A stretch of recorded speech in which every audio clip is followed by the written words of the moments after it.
Hello, everybody. In this episode, we are talking to the lovely Naomi Gilmour. Hi, Naomi. Morning, good afternoon, even.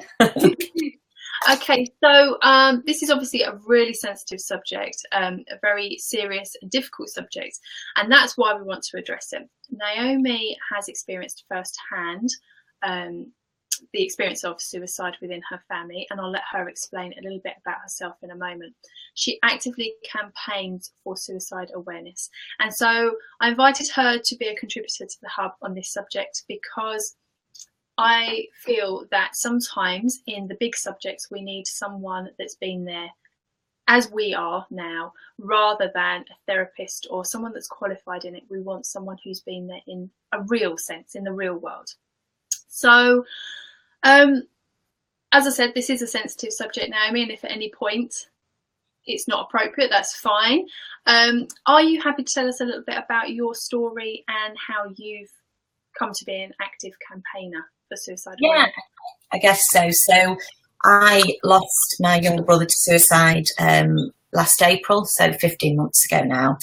And at that point, I kind of had not, I'd obviously been in sort of contact with mental health and kind of understood mental health and mental health awareness, but I hadn't really felt that I was directly affected by that. I had got, people in the family who had suffered with depression, and I myself suffered with like a little bit of postnatal depression, but never really was never really at the forefront of my mind.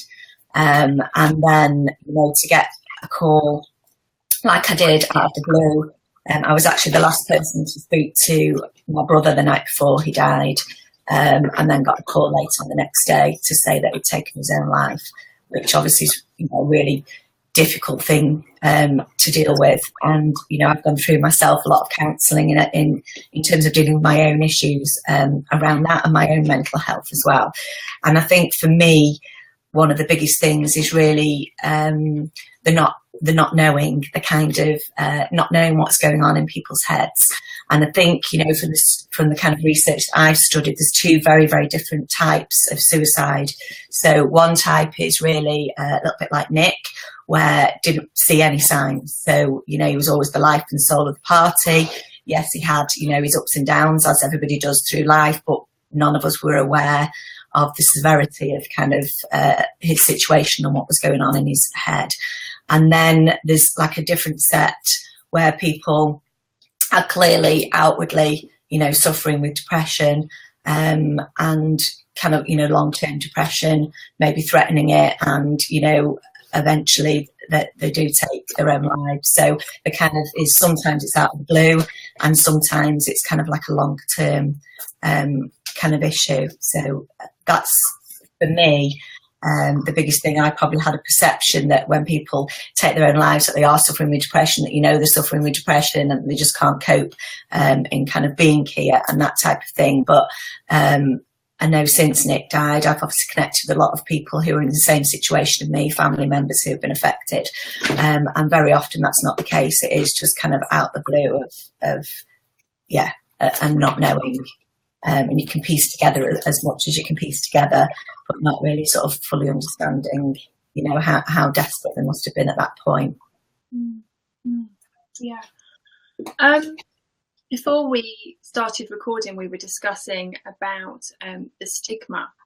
There's many around mental health, but the stigma of suicide being sort of the weak person's way out. And when we originally decided we were going to do this episode, there was actually an episode on one of the national soaps, and I know it really riled you. And Naomi, do you want to tell us a little bit about what happened?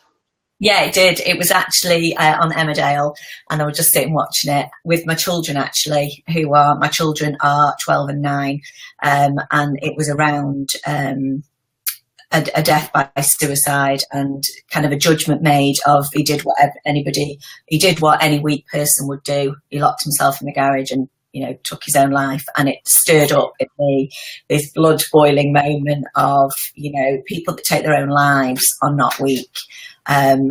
They're desperate. They're not weak. And I believe actually it takes a very strong person to be able to to do that in whatever way they do it. And I think for me, in terms of the knowledge that I've got dealing with it firsthand, is that, you know, people that take their own lives don't actually want to die. They just can't find a way past the pain or whatever's going on in their head at that time. And it's not, you know, they actually feel like the world would be a better place without them. You know, and a total belief of that in order to, you know, do what they've done. So call them weak is, you know, for me, it's completely on the other spectrum of what weak is. You know, I can only talk obviously from my brother, who was, you know, one of the strongest people I know. He dealt with a lot in life, and just, you know, something triggered in that moment for him. But having spoken to a lot of people who've been affected, you know, mental health is an illness. Depression is an illness. It's not a weakness. And I think it's about, you know, the stigma attached to it is why people don't come out and talk, why people don't get the help and support. And it is, you know, 13 men a day, 19 people a day in the UK die by suicide. 13 of them are men, which is a staggering statistic. Until I was personally infected, I had no idea. You know, suicide is the biggest killer in the UK of men under 45. That's humongous. You know, more young men die by suicide than they do by car accidents. But because nobody talks about it, then we haven't got those kind of statistics out in the press, because people they're scared of the stigma. They don't talk about it. And I know, you know, I've spoken outwardly about it, as you know, Gemma, and lots of people have contacted me who have been also affected by suicide, who can't talk about it because there's family members that don't want them to, because of the judgment, because of the stigma. And that, in essence, is what is keeping those, you know, statistics up there, because people aren't getting help. They feel that, you know, they feel that they're weak. Excuse me, I've got two baby kittens here fighting my feet. You know, they feel that stigma that they've been kind of handed out, so therefore they don't get the help and support, and aren't able to be able to work through their emotions and their issues, and feel very kind of insular with that.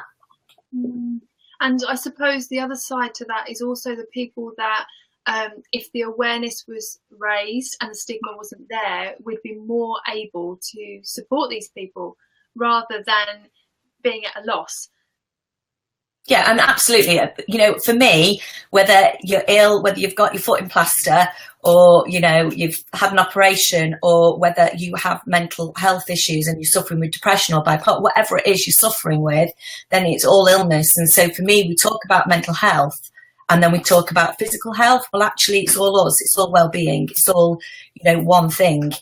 And everybody at some point, you know, I believe, suffers with some kind of, you know, mental health issue. You know, we all go through a lot of things in life. Some of us deal with it in different ways. Some of us talk about it. Some of us bottle it up. You know, whatever that is. But it's all our well-being. It's all part of us, and it starts, you know, in our childhood and right the way through our adulthood as well. But it is about how we deal with that, and I think breaking down the stigma, which is, you know, thankfully happening a little bit now, although it still is, you know, out there. I think that's what we need to do. It is about the more people that come out and talk about it, the more, you know, it's acceptable to be, you know, to be ill through mental health, then, you know, the world will be a better place, and those statistics will be massively reduced. And that's really what I am helping, supporting and campaigning to try and bring that awareness about. It's amazing. It's amazing the work that you're doing. So I personally believe that part of the prevention and awareness around any difficult subject is finding an age-appropriate way to talk to our kids about it, because they are living in this world and they grow up fast. We all know that. So one day you've got a 6-year-old and the next day you've got a 16-year-old that could potentially have friends that are feeling suicidal or struggling with their mental health, or they may be experiencing it themselves. And if they haven't got the awareness, they can't take action. There's nothing they can do. So in your experience, how best can we discuss suicide with our kids? Okay, so obviously it's a really difficult subject, particularly with children. And I know when, when my brother died, obviously I was put in a position where I had to talk to my children about suicide. I had to explain when I was in a place of struggling to explain it myself, because I was probably ignorant at that point. I probably had stigmas and judgments around, the subject of mental health and suicide too. So for me, it was, I took advice. I spoke to people that could help and support me do that. I think it's key, actually, and the statistics of young people dying by suicide is quite frightening. I was only reading 2 days ago of a 16-year-old girl, somebody locally 3 weeks ago who was 13, who had taken their own lives. There's kids as young as 8 who are taking their own lives. So if we don't address it and we don't talk about it, then that I think that's particularly with the advent of social media and all the wonderful stuff you're doing with that, and no longer do our kids come home from school and kind of be in their safe place. They're coming home to social media that's kind of impacting their lives. And I've had some, first-hand dealings with that with my own daughter when she started high school. So for me, it's, more important than ever to talk to kids about it. And I think it is really about bringing it into their awareness that about mental health, that people get poorly in the head, and just because you can't see it, just because they've not got the foot in plaster, doesn't mean it's not real. And sort of encouraging them to know the kind of, if they've got a friend that's down, or they've got a friend that's kind of threatening it, which I know has happened to actually one of my daughters, somebody at school who threatened it, of being able to go and talk and to get help for that, and not to think that they're just saying it. There's actually a bit of a stigma out there that if somebody threatens suicide, that they'll never do it, which is actually untrue. It's just one of those things that we kind of think in life. So I think it is just an education process that, our whole body needs to be well.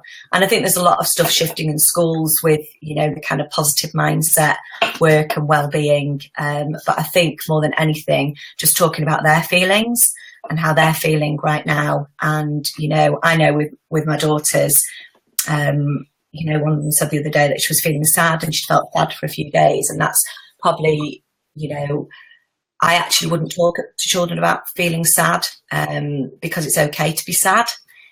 So when I got advice about talking to my children, my instinct was to say that their Uncle Nick was sad and then he'd taken his own life.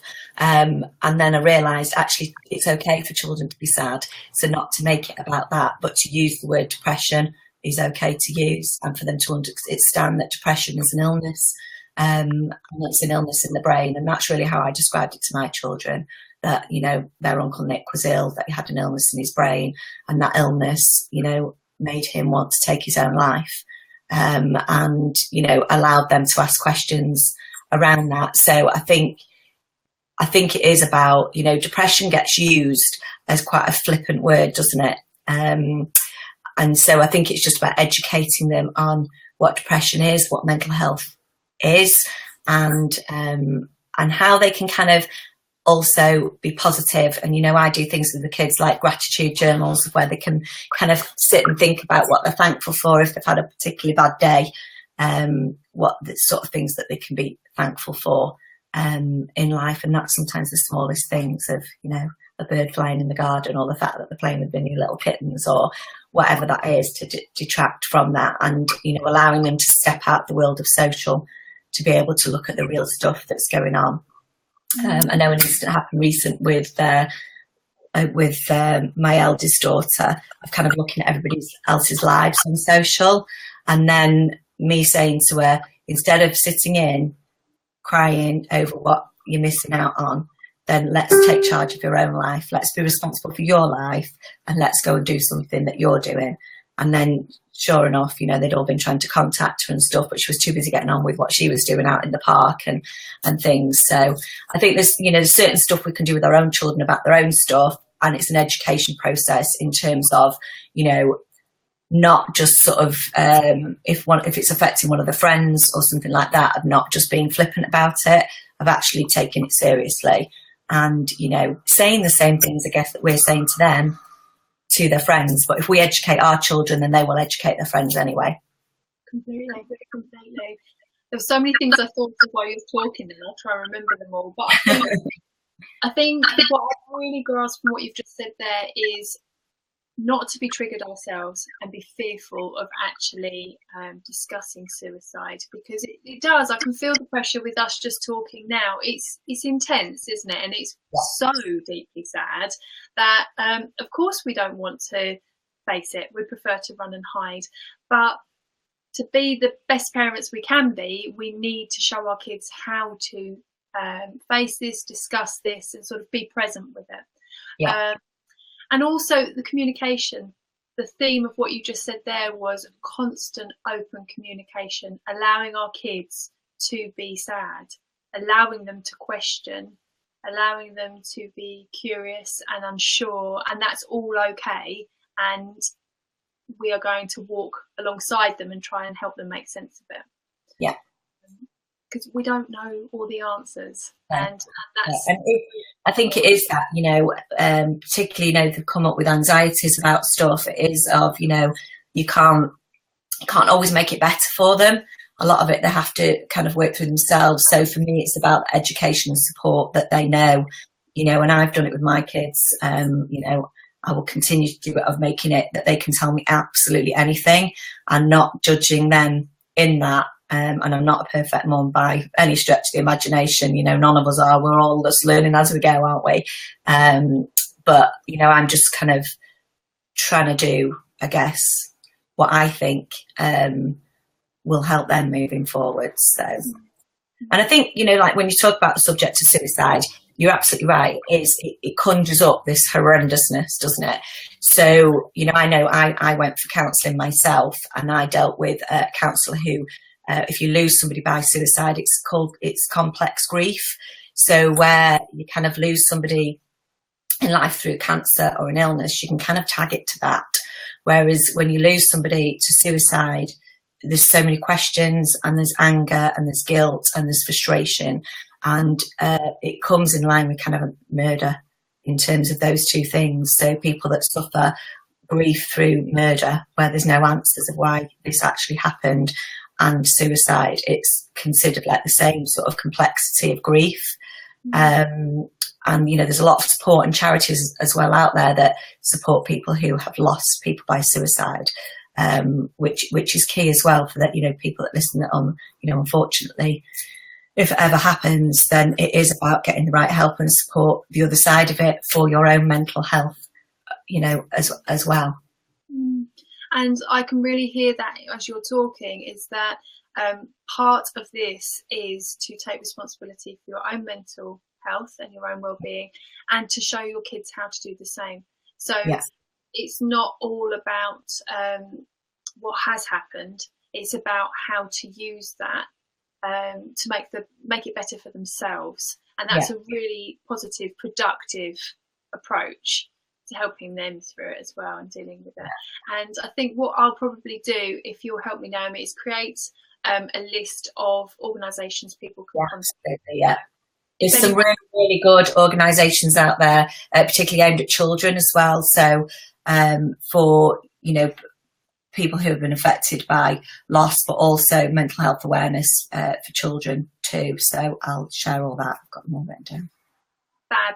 Because it's really hard, isn't it, when you're emotionally overwhelmed, and if anyone's watching this and they are concerned about someone or they've experienced it themselves, it's really hard to try and attack Google or something to get what you need. So to have it just listed there, I think, just makes it a bit simpler. Yeah, absolutely. And I think, that's important. It is about getting that help. It is about getting that support. And, at every level, when anybody's affected by it, that they, even just, it's about sitting and listening. It's about sitting and listening to what they've got to say and supporting. You can't wave a magic wand and make it necessarily better for them, but you will make it better for them by the fact that you're listening to actually what they've got to say and encouraging them to kind of share that. I love that. Yeah. Okay. So that's a really helpful thing that someone can do if they're feeling helpless. So if someone's watching this and they are concerned for their child, what knowledge have you picked up along the way of any signs that someone may be suicidal? Okay, it's a really difficult one, that. Just in the fact that they can be so different. So, as I said before, some kids might go quiet, withdrawn, but then there might be other incidents that, quiet, withdrawn, I guess, kind of, if they're being the same sort of stuff, if they're being bullied, actually, in terms of the probably similar kind of signal signs of not wanting to talk, changing behaviour, that kind of thing.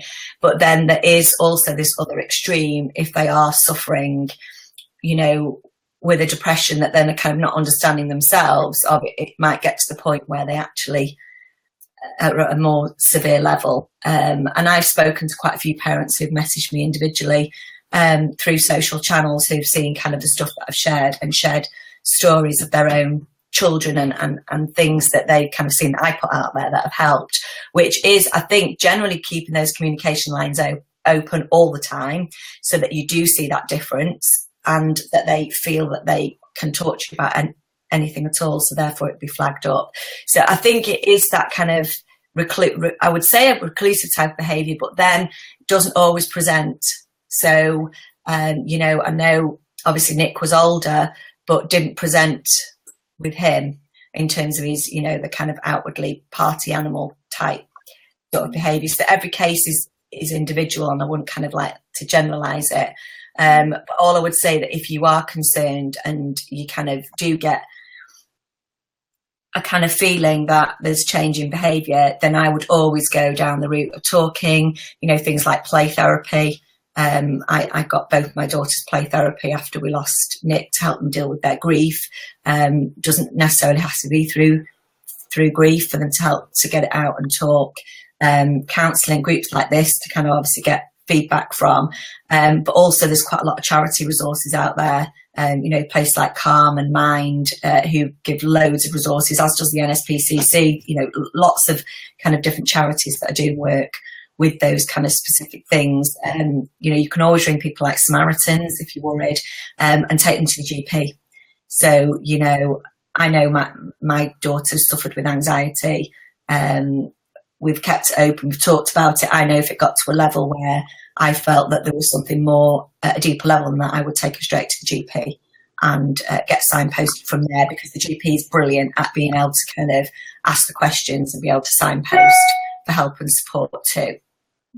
Definitely. So never be fearful of asking for help and reaching out. Never, we're talking here about that balance, aren't we, between they're feeling a little bit low, or life's a little bit difficult at the moment, or they're not quite acting themselves. Because what you've just said there about change of behaviour is exactly what I say when a parent says, well, how would I recognise if my child's being bullied? I always say it's a change in behaviour. If you have a child that's normally at home and quiet and happy with you, and all of a sudden they're wanting to be out all the time and partying, that's a remarkable difference, and there will be something that's triggered that. So yeah, that sort of thing. But communication, again, it's always down to communication. You'll pick up more by what they're saying. And not being afraid to ask the questions. So, the kind of work that I'm actually going on some training programs myself to kind of work with kind of identifying the signs and kind of at a deeper level of suicide. And it is about not being afraid to ask those questions of how you're actually feeling. And, in an older child of, if you suspect that they are suicidal, ask them. And, that's a really tough question to ask, isn't it? But, the research shows that it is about being that deep level with them of, have you ever considered hurting yourself? Self-harm's the same, comes into the same spectrum of asking those questions before to create those conversations of, oh no, that will stir them to be able to say, well, actually, yes, or never, and you'll know in their reaction as to whether that's the stuff that's going on in their head or not. Yeah. Really important to make sure you've got support for yourself if you're going through this right now, because you can build up the courage and you can ask those questions and you can take it in that moment, but you really need someone there for you afterwards. So it's just as important for you to get the support for yourself as it is to provide that support, whether it's a child or anyone. You also need to be prepared for the answers of those questions to be able to work through, you know, and I'm a big believer in getting help and support, as you probably gathered, you know, wherever that is. And the, you know, groups like this are brilliant to be able to come into a forum and kind of express what's going on. And, you know, there's lots of people out there to help and support in terms of charities and people that have dealt with it firsthand. Brilliant. Okay. So, in your experience, is there anything that doesn't help? Yeah, telling somebody to kind of get a grip. Get a grip, and they've got nothing to be, you know, what are they down about? They, you know, they've got loads in life, and, you know, stop whinging, get on with it. Loads of stuff. Of that, pull yourself together and get on with it. And, you know, I work quite a lot in male mental health kind of awareness, and it is that whole stigma around, you know, our little boys that grow up that, you know, men don't cry. And that, you know, all of that men have to be tough gets instilled very often at quite a young age. And so the campaigning around that is, you know, in terms of looking at statistics, and obviously I was affected by male suicide, that there is a lot of that whole that boys have to be tough and they can't be seen to cry and to sort of, you know, be a man up, and all that kind of thing, which creates through you know, through their lives, thing that actually they can't show their emotion, that they can't talk about those types of things. So I think it is the whole, you know, kind of pull yourself together thing. If somebody's suffering with mental health, you know, if they're suffering with mental illness, just because we can't see it as a wound, it doesn't mean it's not there. And it's difficult. It's difficult because we can't see it, to be able to kind of to work with that. Definitely. And I think and this refers back to what you said earlier, depression isn't an emotion, it's an illness. And so it's not a matter of someone feeling sad and that if you do something they enjoy or cook their favourite meal, it's not, they don't need a little lift, they are actually ill. And so that needs a completely different approach to somebody feeling sad or angry or any other emotion. It's not the same thing. And that's why it's really important not to use the words sad when somebody is depressed, because it is not the same thing. You know, it's okay to be sad, it's okay to be depressed, but they're treated in very different ways. So yeah, it's just about identifying that, I think. And in a step of prevention is allowing that emotion, boys and girls, is just allowing that emotion. It helps our kids as well recognise the difference between that emotion and an actual illness. Yeah. You know, emotions come and go, they ebb and flow, and the illness is there for a longer period of time. Yeah, absolutely. You know, I believe now, Nick suffered with, you know, depression for quite a long time, probably since, you know, we lost my mum when he was like 13. And I actually believe it was probably that deep rooted from that kind of age, when you kind of look back at patterns which you don't see. So, you know, you don't see them until you kind of go back and then you can actually see, you can see some of the signs of why didn't they pick up on it then? Why didn't, you know, the signs were there. But as I said before, you know, very often they, like you said, that change in behaviour, that they are quite outwardly having fun, not kind of reclused, and you only got to look at, like, you know, somebody like Robin Williams, you know, and his wanting to make everybody laugh, but actually not feeling like that on the inside. So it is sort of using that, you know, 10 days before Nick died, he dressed up as Batman to go and pick my nephew up to take him to go and see Batman v Superman, larger than life. So you wouldn't, you know, in the stigma that exists, you wouldn't imagine that 10 days later. So it is about the talking. It's about opening those communication channels. And not being fearful yourself. You know, and watching this and listening to you is going to help so many people. Firstly, not to feel so fearful, because there are things that can be done, and there's knowledge there, and, you know, knowledge is power at the end of the day, isn't it? It's what yeah. And it is like everything. If you educate yourself, you can educate your children, and they can educate others as well. I'm a big believer with that, and it starts with our kids. It all starts with our kids. So. Definitely. Thank you so much, Naomi. We're going to create the list because as we've been talking, I've been thinking about all these different organisations that must be out there to support people before or if they've already experienced suicide within their families.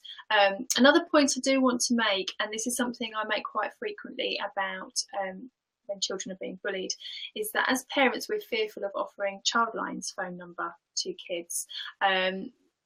I think there's this belief that, you know, it's only for children that are desperate, or it's only for children that are being abused or something like that. But in fact, Childline can be there just as your child's friend.